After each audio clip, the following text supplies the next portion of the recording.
No, well, oops.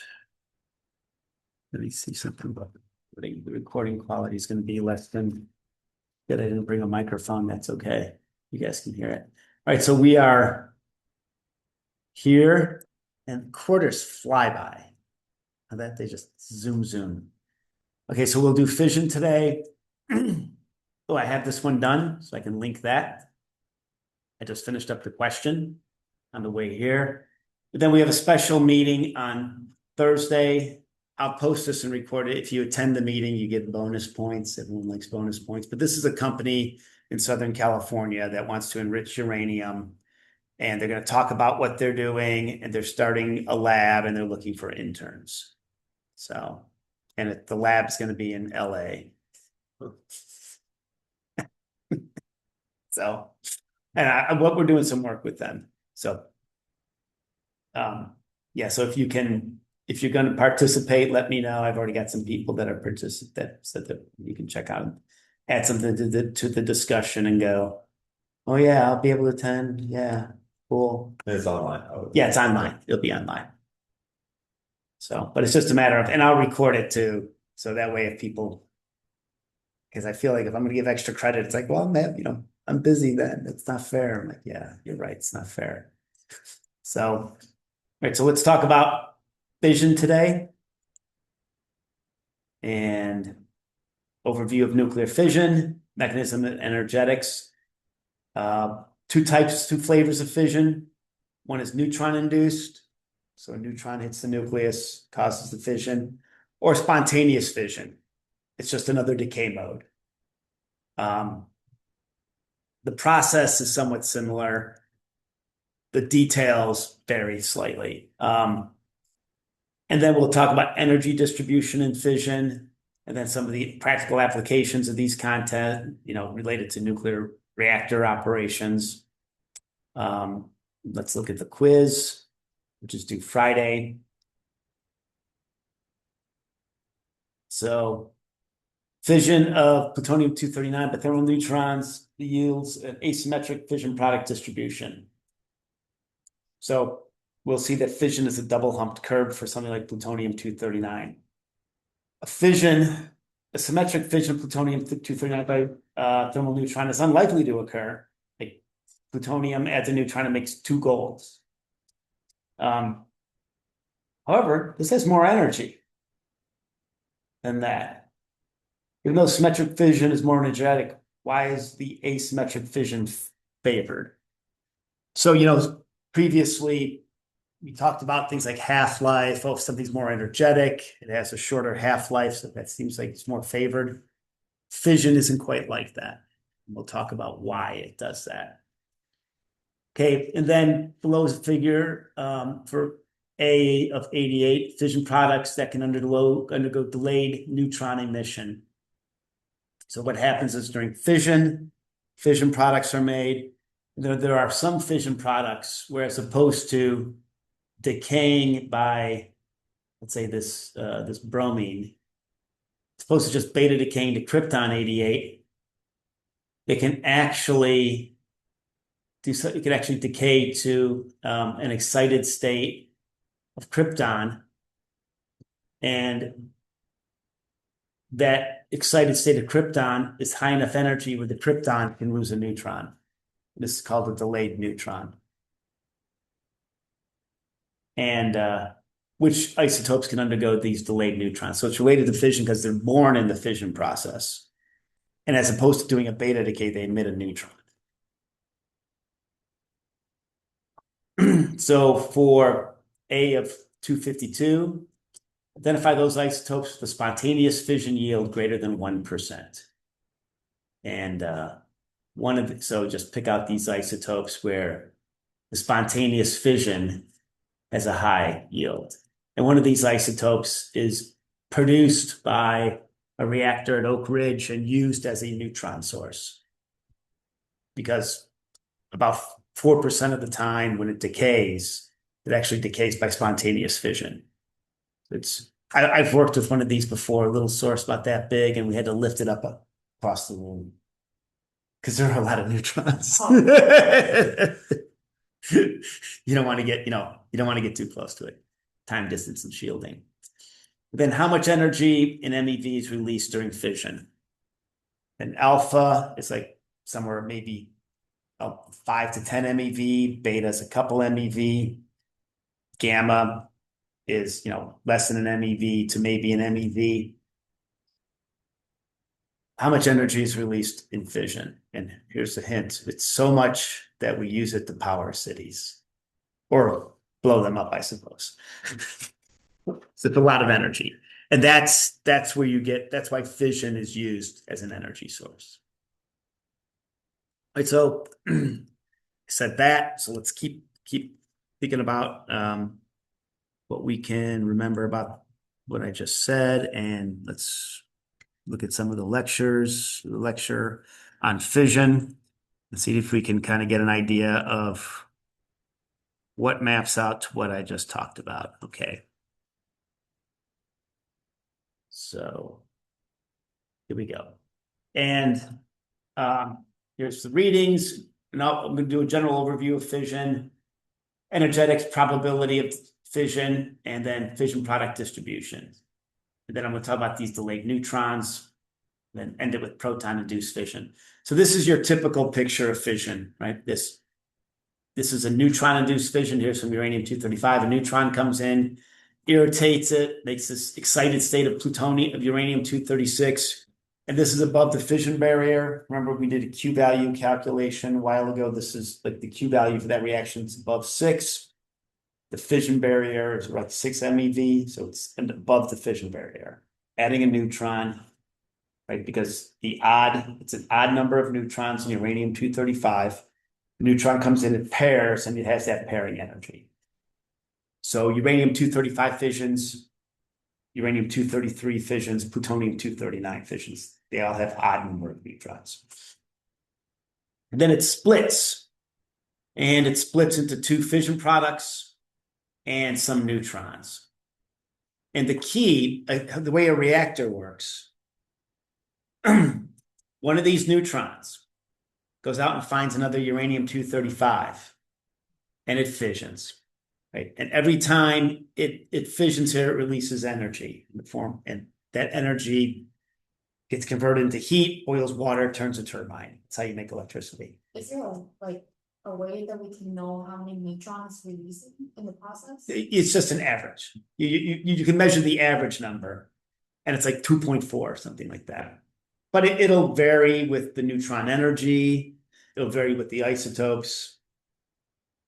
But you wind up getting an average number.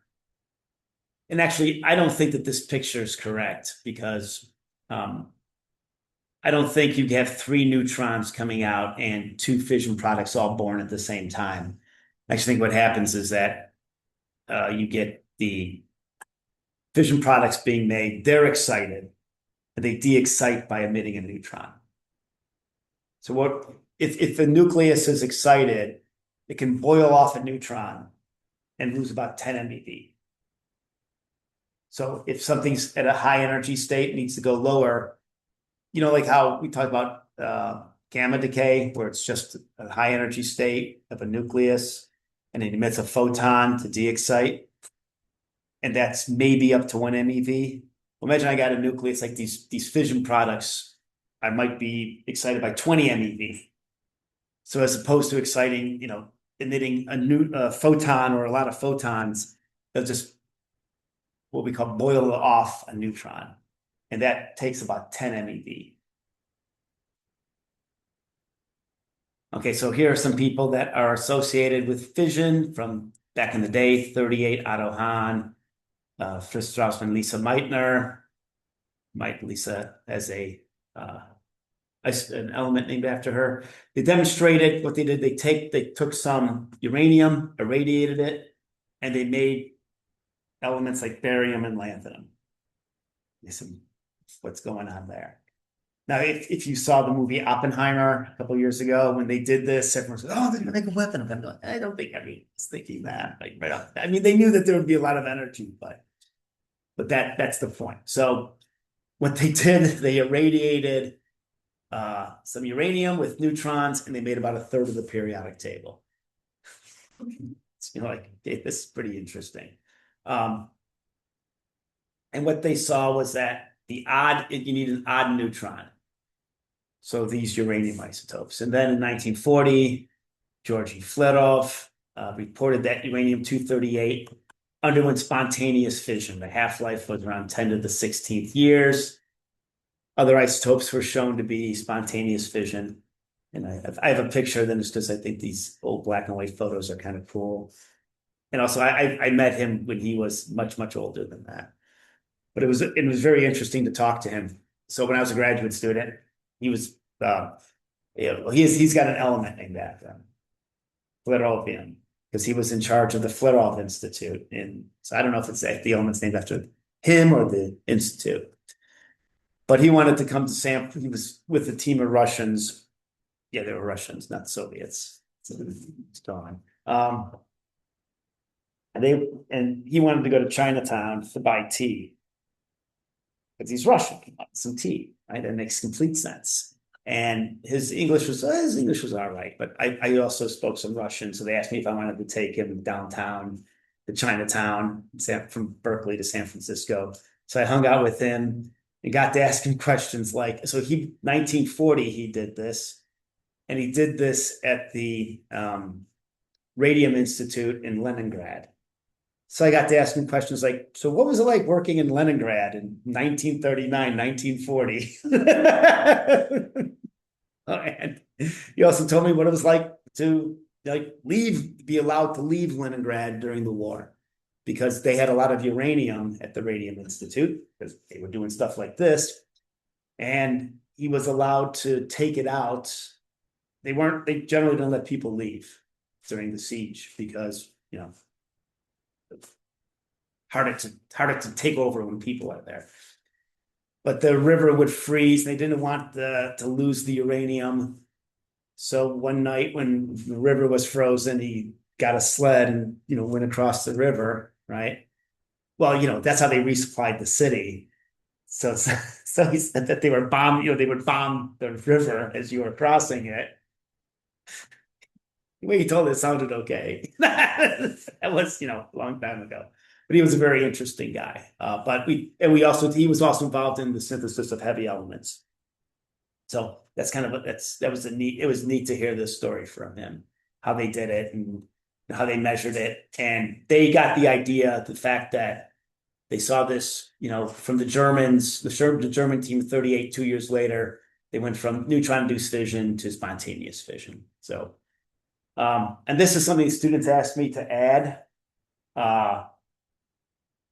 An early criticality experiment. So we talked about criticality, and criticality is one neutron comes in and one neutron goes out. One neutron comes in, you want one of these neutrons to find a uranium-235, make more neutrons. You want one of those. You just want to kind of have it go. So the first criticality experiment was really the Chicago pile. December 1942, Enrico Fermi making a reactor, just big enough where this chain reaction went on. And then they did some experiments. As you can see, both these were shortly after the end of the war, the Second War. And what they want to do, they want to understand subcritical studies using plutonium metal. They wanted to examine how close of a configuration that you could get to induce this criticality.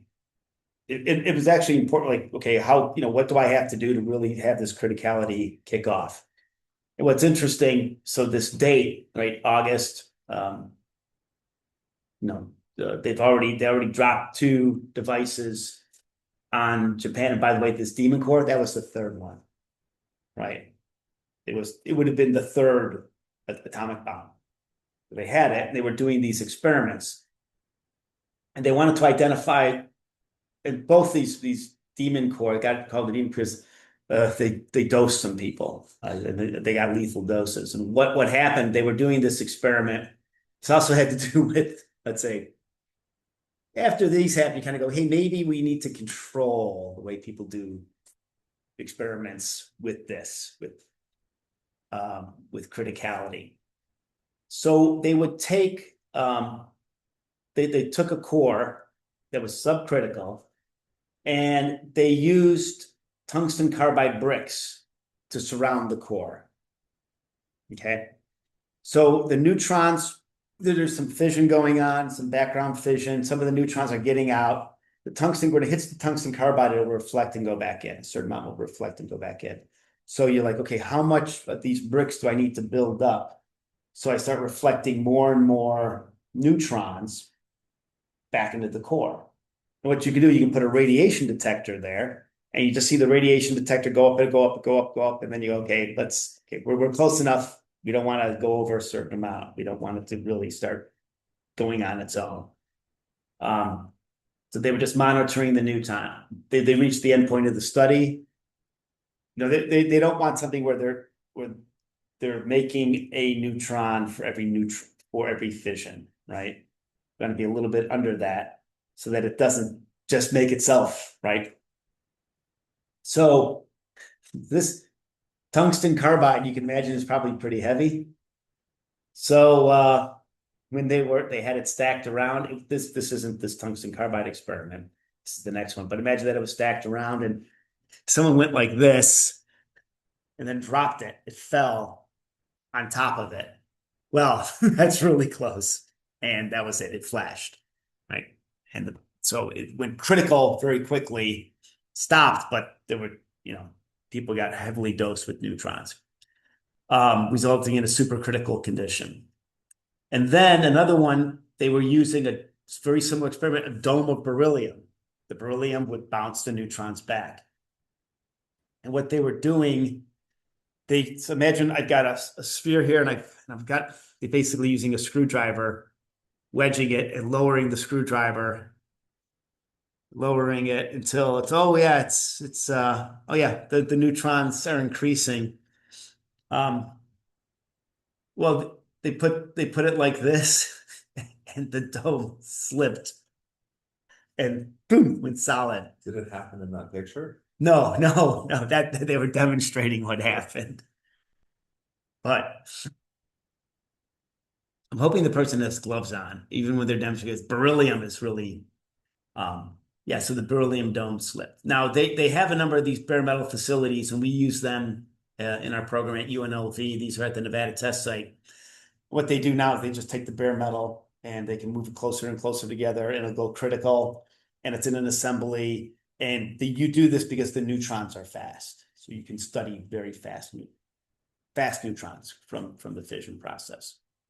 But people have, the idea was to understand a little bit more about criticality. Another something that when I was an undergraduate, Argonne National Laboratory, where I was working, they actually, back in the day, not when I was there, before I was there, they were doing criticality experiments. And I noticed that they actually had a criticality alarm, which is something like you go, you gotta go, man, I would not want to be like, everyone run, you do the criticality alarm. But there were arrows on the floor, like taped arrows. And I was like, what are these for? So they would take subcritical amounts of uranium or plutonium, bring them to the laboratories and do some other experiments with them, right? What you would do to be safe, you wouldn't like just store it in your lab. You would have a checkout place. So you would check out some subcritical amount of uranium or plutonium, put on a cart because it's a couple kilos, and push it to your lab. And one day they were bringing them back, and they're on a cart, and these two carts. People are bringing their stuff back at the same time, and they were walking towards each other, and then they're gonna go down a hallway.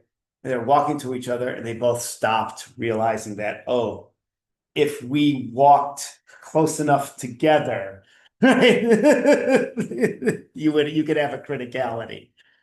So then they said, oh, you follow the arrows. So everyone's a one-way path. So you found out kind of the hard way with that. And this device, so you can imagine when you work with it now, it's all in safe configurations. And there's a lot of This is one of the reasons that I would say, there's a lot of safety concerns with working with particularly this criticality. Just because it can get out of hand pretty quick. So, okay, now fission, you can occur. So fission is just when I split the nucleus, and energy can occur when enough energy is supplied by bombarding particle for Coulomb barrier to be surmounted. The fission barrier, not the Coulomb barrier, because a neutron doesn't need any energy to surmount the barrier. Proton does. So we can either do this odd number of neutrons, or I bring enough energy to overcome the fission barrier. And spontaneous fission is just tunneling through the barrier. It's like alpha decay. It's just another decay route. And this is why this can occur, right? So this is a cross section versus energy. So neutron energy. Cross sections. This is 500 barns for the fission of uranium-235 with thermal neutrons, 0.025 electron volts. That's like, right? No energy, basically. And that's all done through that pairing energy.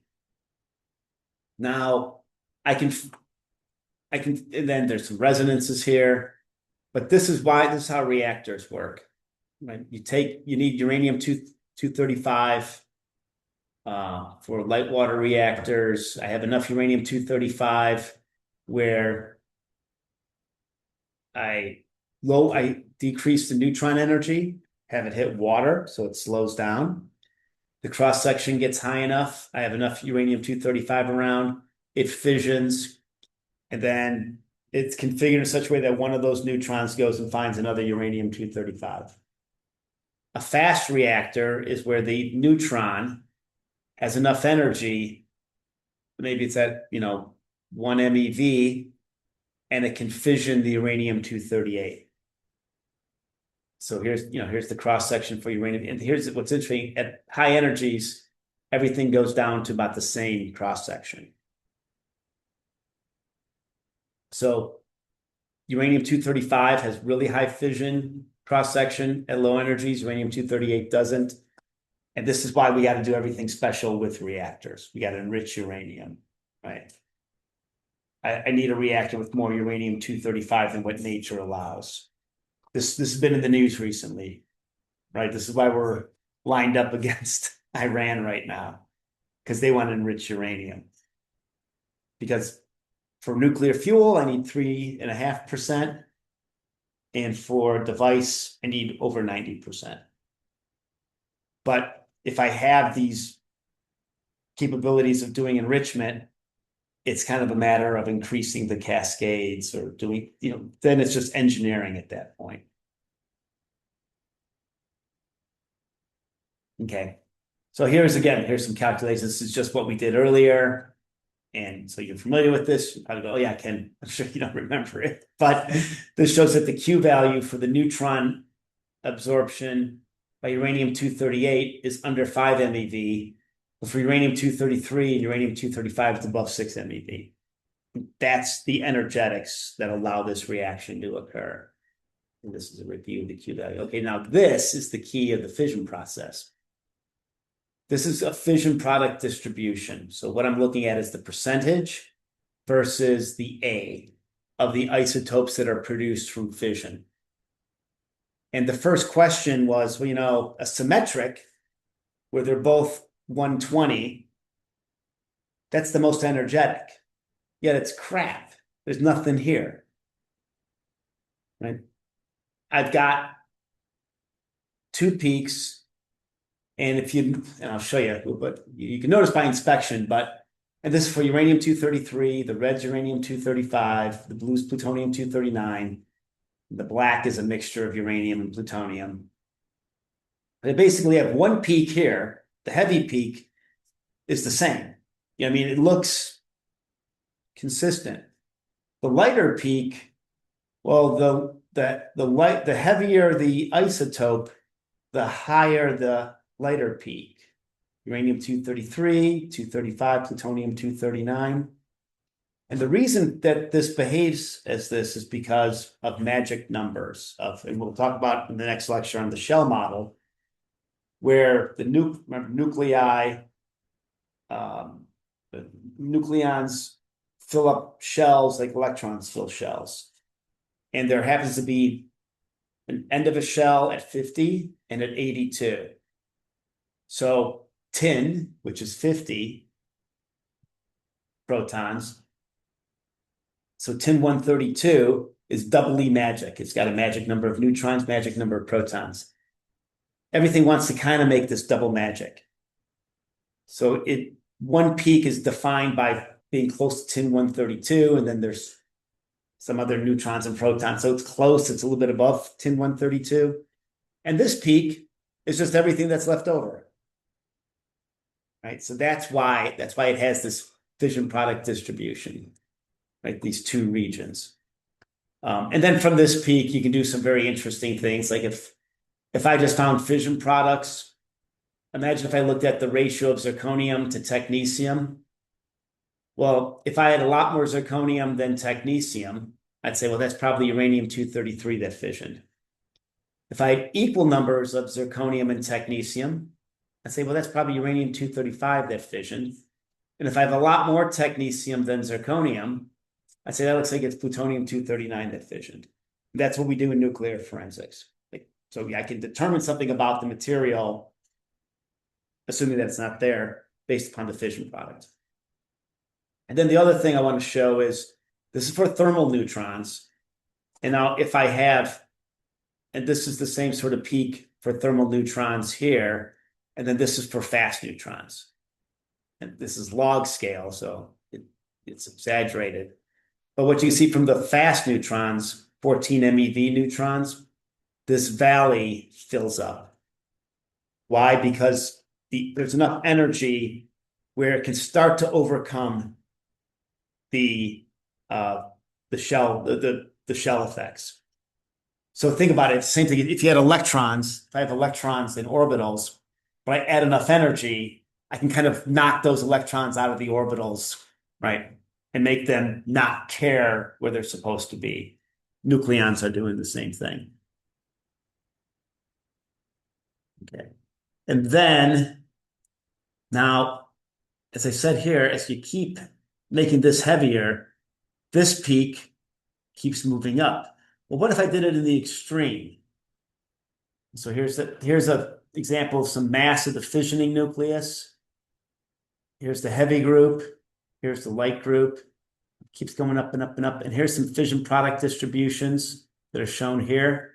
These are for different, elements of californium to rutherfordium.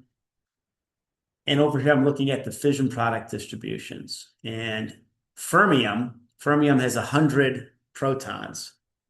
So if I split that in two, I can get two magic numbers. I can get two tin isotopes. And so fermium.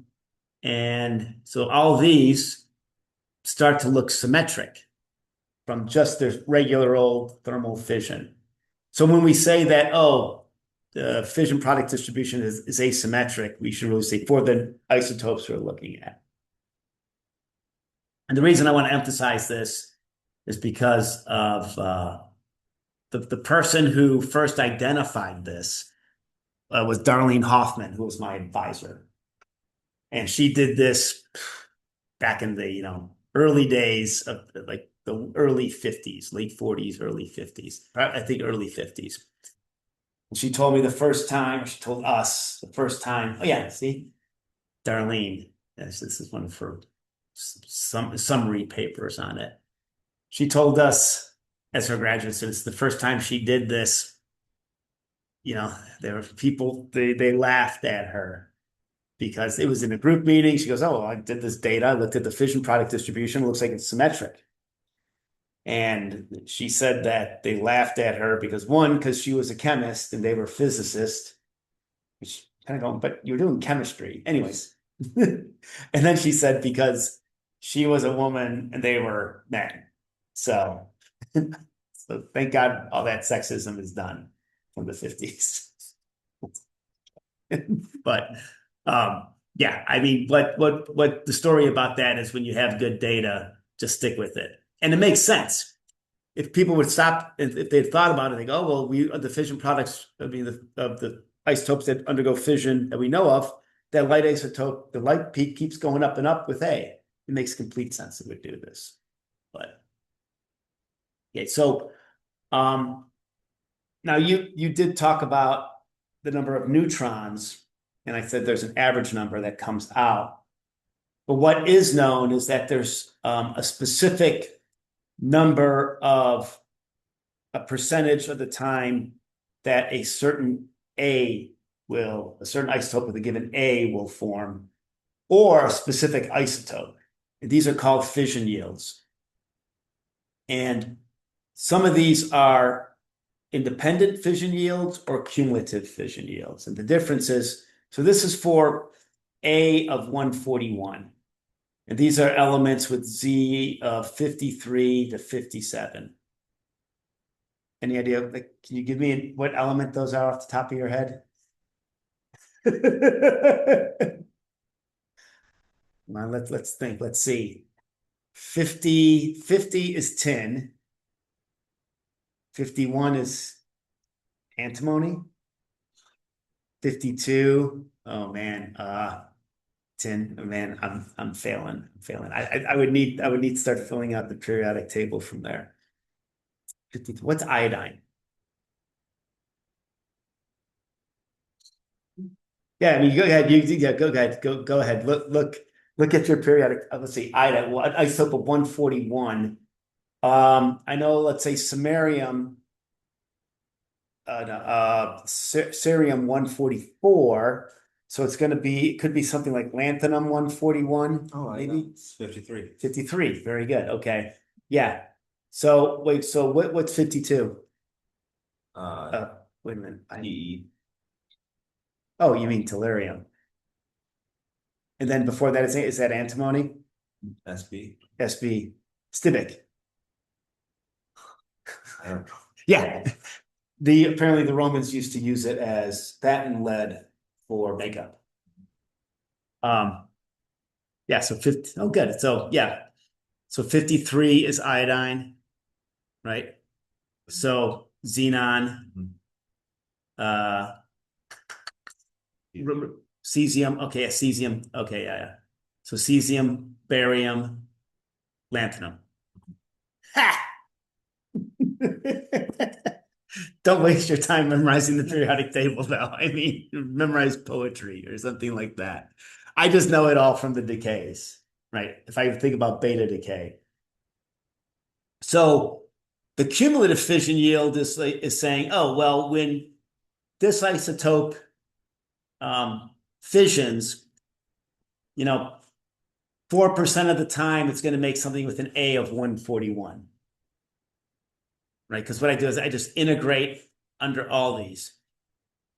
But to say 1% of the time, it makes xenon 141. Right? But then, and these are hard experiments to do because the half-life of xenon 141 is relatively short, and it's going to beta decay up to cesium 141, then barium 141, then lanthanum 141.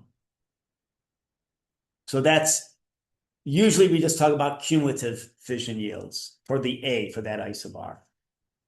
And then you say, well, because if this is, imagine it's a 10-second half-life and it fissions. Well, in order for it to be relevant to me, I have to get it out of whatever's fissioning within, 100 seconds.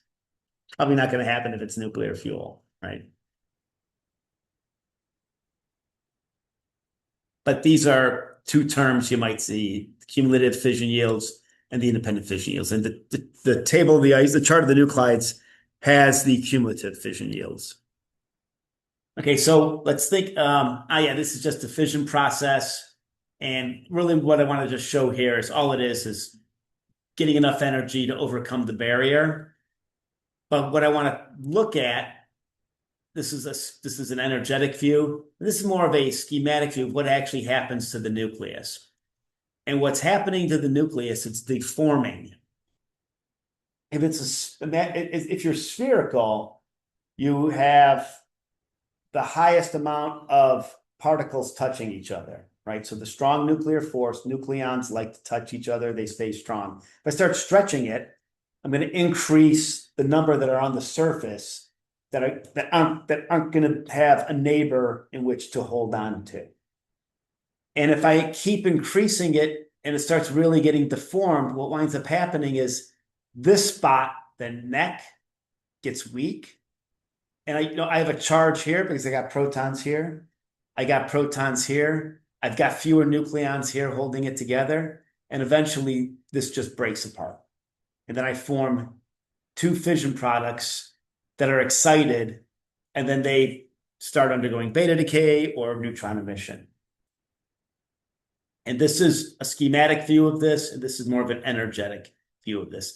And there's this energetic view is, I might be able to get some sub-barrier fission because the barrier is really small. I have a high probability, or if it's really high energy, I can get over it, or maybe get stuck in this isomer well, and it still takes a little bit of time to get out of here. And then this is spontaneous fission. This is why those half-lives are so long, right? It's just got a lot more barrier to penetrate, just like as we would think about with alpha decay. Right, so that's fission, and then you're making these fission products. And then one of the outcomes of a fission, most of the fission products are neutron rich, right? Because of they're starting with heavy elements, and then when they break into two lighter elements, those lighter elements have excess neutrons. So those neutrons want to convert into protons. So all those isotopes will undergo beta decay. They'll make their way up the periodic table. Now you'll have some isotopes, however, and I'm showing you this data from the table of the isotopes, where you see these bars here. That's pretty obvious. That's a neutron emission. And this value here where it says S sub n, that's my neutron separation energy. And what I can see here is that there's a potential for this iodine 137 to decay to an excited state of the xenon 137, where it's above the neutron separation energy. So as opposed to just emitting a photon and decaying, it can actually say, well, as opposed to going to the ground state, iodine 137, xenon 137, it's going to lose a neutron and go to xenon 136. Now, what's interesting is that this neutron has a half-life that's on the order of the half-life of the isotope. It's going to be competitive because it's really this isotope decaying, this 24-second isotope decays, and then it emits a neutron. These are called delayed neutrons. So as opposed to the fission process, when the fission products are born, they immediately emit a neutron because they want to de-excite. In this case, maybe one of these isotopes that's formed is iodine 137. It has a half-life of 24 seconds, and it decays to this xenon isotope. And then when it decays, it emits a neutron. So this neutron, as opposed to coming out within a nanosecond of fission, comes out 24 seconds after the fission process, or maybe even longer, right? Well, actually, it would be on the order of 40 seconds, but maybe there's another isotope that makes this iodine, right? So this could be delayed. And in the fission process for a reactor, about let's say of all the neutrons that are made, a little bit under under 1% of the neutrons are actually from these delayed neutrons. Now, this doesn't seem like a lot, but they actually use this. This is an important component in reactors because the neutron is, in essence, the gas that you give the reactor, right? If I have a neutron, it can produce another neutron. The neutron is fundamentally another way of looking at the energy that's produced. If all my neutrons are coming out in a nanosecond, that's kind of tight. My control needs to be pretty tight. Oh, but if I got a small percentage of them that are coming out in 30, 40 seconds, okay, I have a little bit of leeway. They actually use these delayed neutrons within reactors to help control the overall process. So you don't have to be so, instantaneous. So if I ask you questions about, you see this one, this xenon going to the cesium, these neutron separation energies are way up here. It can't decay up there. So that's how you determine which, this iodine 137 can decay to an isotope that can then emit a neutron, but the xenon can't do that. And then here's some other these delayed neutrons. And these are important for reactors.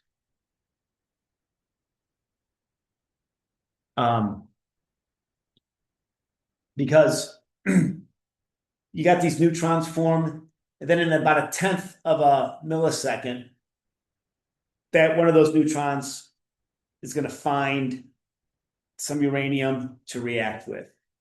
And you need to kind of have tight control of this,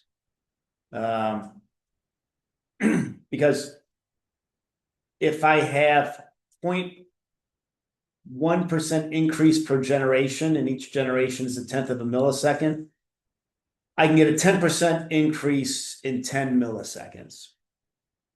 And this is a way, in other words, 10% increase in neutron generation in 10 milliseconds. That's another way of saying I get a 10% increase in energy production in 10 milliseconds. If I have a system, a lot of times you don't design it so that I can have such a relatively large increase in energy in a small time frame, right? So what this says, these delayed neutrons, they're much longer than this 0.1 millisecond for the neutron to be emitted and then for it to react, because the neutron needs to travel around, lose some energy, and then find the uranium 235. If it wasn't for these delayed neutrons, it would be harder to make a reactor. This allows you to have, well, if I do something wrong, I'll get a 10% increase in energy in 10 milliseconds. That doesn't give you a lot of leeway. But with these delayed neutrons, they actually make that envelope a lot larger. And that's uranium has more delayed neutrons than uranium 235 has more delayed neutrons than uranium 233 or plutonium 239. It's one of the reasons that it's easier to build a reactor out of this. And then something else about the fission products, as opposed to the delay, there's also something you can make xenon 135 or 135 that looks like it's kind of in a peak. Well, by the way, xenon is the most common element made in the fission process. If you were to say it's still maybe 6% or so, maybe a little bit more, 7% of all the isotopes, of the isotopes, those elements that are made are xenon. But from a chemist point of view, I'm like, oh, that's easy because xenon chemistry is pretty easy. But from there's an issue with xenon, the xenon 135. You know how this is like, ooh, I got to watch out for this. This is a control. Well, xenon 135 has a neutron capture cross-section of 3 × 10⁶ bars. So a little bit of, if you start building up xenon, it'll kill your reactor. Chicago pile, when they would let it run, it would die. And then over time, it would start gaining energy again. And they plotted it out. And apparently, again, this is all mythology because it involves Enrico Fermi, but they showed Enrico Fermi the data and he went, well, Well, we're probably making a fission product that has a very high neutron capture cross section that has a half-life of around 10 hours. Because he could just, the xenon killed it, but it was decaying. And you're getting less and less of it there. So the baseline neutrons start increasing, and it allows you to eventually get to the point where there's nothing absorbing it, so we can start fissioning again. This is another thing what they do, how to control reactors. They put in something called the control rod. So they can insert something that has a large neutron capture cross section, so it sucks the neutrons away. So fundamentally, from a reactor point of view, everything that we talked about today, and this is kind of what you want to do. You want to get to this K effective, and I'm gonna stop over here for today. But in a reactor, from the fission process, it's the neutrons. They even call it neutron economy, because utilizing those neutrons the best way you can, that makes the most efficient production of energy or heat or whatever it is you want to do with the fission process. Okay, that's all we got now. So, so Thursday we got a bonus lecture, and a week from Monday, the 9th, I think it's the 9th, we're going to do the cyclotron tour. It just let me know what time, because I'm assuming probably I don't know if we're going to lecture that day, right? Because I think it'd be cruel. I don't want to lecture and then go on a tour. So that's one of our lecture days, but I don't know if we'll start at 2:30. I think it's let's say 90 minutes. So if we started at 3:30, we'd be done at 5. Maybe we start at 3. So we're done at 4:30 to 5, something like that. And also depends upon what your schedule is. I have a class right now after this, so We'll blow it off. I think it's the one day I can't miss. So Oh, that's too bad. Still blow it off. All right. So we'll meet again tomorrow, at least live or virtual.